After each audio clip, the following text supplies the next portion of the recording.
कोई कहानी सुनाते हैं? Yes ma'am. सुनाते हैं ना? आज भी एक नया कहानी के साथ क्लास शुरू करेंगे, ठीक है? कहानी का नाम क्या है? ज्यादा सोचोगे तो टेंशन होगा। ज्यादा सोचोगे तो टेंशन होगा। तो ऐसे ज्यादा नहीं सोचना है ना? कहानी रहता है, इसमें एक सेठ जी रहते हैं। कौन रहते हैं? सेठ जी। उस सेठ जी के पास बहुत धन है, भगवान उनको बहुत दिया है, इतना पैसा, इतना धन संपत्ति, कुछ कहने की नहीं। दिन भर वो आराम करते रहते हैं, चैन से खाते पीते रहते हैं, अपने पोता पोती के साथ खेलते रहते हैं। एक दिन सेठ जी के दिमाग में एक सवाल आया, सोचे कि क्यों ना हम देखते कि मेरे पास कितना पैसा है ना? तो सेठ जी ने अपने मुनीम को बुलाया। मुनीम समझते हो ना, जो हिसाब किताब रखता है, मुनीम को बुलाया और उसे बोले कि तुमको 7 दिन के हम वक्त देते हैं, है ना? तो उनको लिख के पढ़ के बताओ कि मेरे पास कितना पैसा है, ठीक है? तो सेठ जी को वक्त पुकार अपने मुनीम को बोले। 7 दिन बाद वो मुनीम आया और आया, उसके हाथ में कोई कागज पत्तर नहीं था। तो बोला कि अरे तुम लिख के नहीं लाया? तो सेठ जी लिख के तो नहीं लाया, आप सुनिए तो सही कि आपके पास कितना पैसा है, सुनिए। ठीक है बताओ।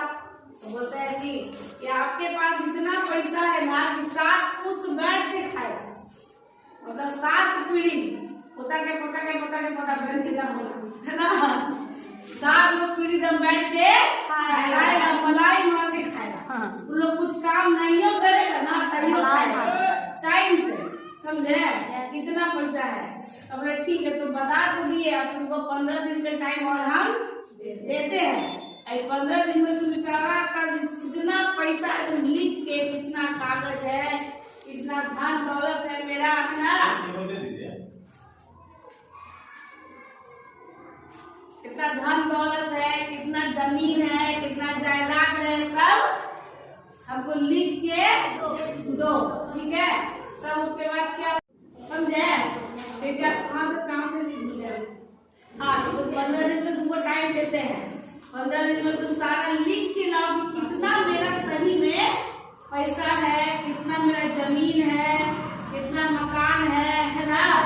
अब लिख के लाना। बोला मुनीम ठीक है, हम लिख के लाते हैं। अब जैसे ही मुनीम बाहर निकला, सेठ जी के दिमाग में एक और सवाल उठा कि चलो 7 पीढ़ी तो बैठ के मलाई मार के खा लेगा, अब मेरा 8वां पीढ़ी का क्या होगा? मतलब पोता पोता उसका पोता उसका पोता इतना लोग खा लेगा, तो बाद को 8वां पीढ़ी की चिंता हो गया। अब सेठ एकदम परेशान, रोज पोता पोती के साथ खेलते थे, लेकिन आज वो खेले नहीं, परेशान थे कि 8वां पीढ़ी कैसे खाएगा। अब उनका भी चिंता। पत्नी उनसे पूछने आई कि काची हुआ, बताइए। सेठ जी अपन पत्नी के भी ना बताए, बोले कि बताएंगे तो पत्नी बोलेगी बुढ़ा बोला ले 7 पीढ़ी बैठ के खाएगा, तो आप पूछ रहे हो 8वां पीढ़ी की चिंता कर रहा है। और उसको दिन भर नींद ना आए, सवाल एकदम दिमाग में घुस गया है और निकले ना रहा है। बेचारा पेपर पढ़ रहा था सेठ जी, है ना? तो सेठ जी पेपर में क्या देखते, कोई संत जी आए हुए हैं कथा वाचन करने, आते हैं ना भाषण देने के लिए। तो बोले कि जाकर देखते उन्हीं के पास, काय में मेरा दिमाग शांत हो जाए, मन शांत हो जाए। तो सेठ जी गए उन संत के पास। दिन भर कथा चलते रही, लेकिन सेठ जी का दिमाग शांत नहीं हुआ। तो सवाल के दिमाग में रिपीट की तरह बार बार फोटो की तरह घूम रहा था। शाम को जब कथा खत्म हो गया, तब सेठ जी क्या बोले, उन संत महात्मा के पास गए।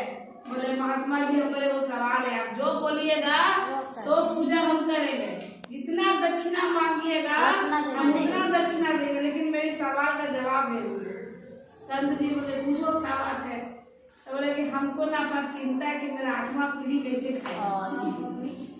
समझे? तब संत जी समझ गए कि इसको क्या करना था। बोले कि तुम मेरा बात मानोगे तो हम तुमको उपाय बताते हैं, बताइए। तो बोलते हैं क्या कि तुम्हारे ही शहर में लास्ट में जो बस्ती है ना, उस बस्ती के लास्ट में वो झोपड़ी है, उस झोपड़ी में वो अम्मा रहती है। कौन रहती है? अम्मा, ठीक है? वो अम्मा रहती है, उसको ना बहुत गरीब है बेचारी, तुमको ज्यादा कुछ नहीं करना है। उसके पास ना खाने को मतलब खाने को खाना नहीं है, आटा नहीं है, पहनने को कपड़ा नहीं है, पैसा नहीं है, झोपड़ी है छोटा सा, बहुत गरीबी में रहती है, हाँ, बहुत मुश्किल में रहती है। तुम खाली उसको क्या करना, उसको आधा किलो आटा दे देना, इससे उसका घर चल जाएगा। एक तुम इतना करो ना, भगवान की कृपा बरसने लगेगा।